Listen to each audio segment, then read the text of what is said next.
எல்லாத்த விட மறக்க முடியாது என் மகன் பண்ணது மட்டும்தான்.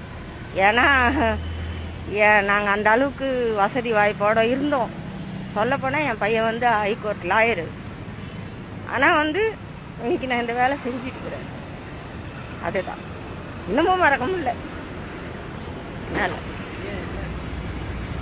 இப்போ அவனால் தான் நாங்கள் இந்த வேலை செய்கிறோம். நாங்கள் எவ்வளோ கஷ்டப்பட்டு அவனை படிக்க வச்சுருக்கோம், எவ்வளோ இது பண்ணியிருக்கோம். ஆனால் இப்போ அதெல்லாம் விட்டுட்டு தான் நான் செஞ்சுன்னு இருக்கிறேன்.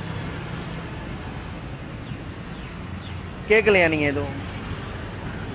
நான் கேட்கல, எதிர்ப்பும் பண்ணலை. போகிறீங்களா போங்க அப்படின்னு சொல்லிட்டாங்க. அதுதான் மறக்க முடியாத விஷயமா இருக்குது. இன்னமும் என்னால் மறக்க முடியல. ஏன்னா அவங்க அப்பாவுக்கு இந்த மாதிரி ஆன பிற்பாடும் நான் ஒண்டியாக இருந்து அவங்கள எவ்வளோ டேலண்ட்டாக படிக்க வச்சு இந்த அளவுக்குலாம் இது பண்ணி கடைசியில் வந்து நடுத்தருவில் விட்ற மாதிரி தானே விட்டுட்டு போயிட்டு.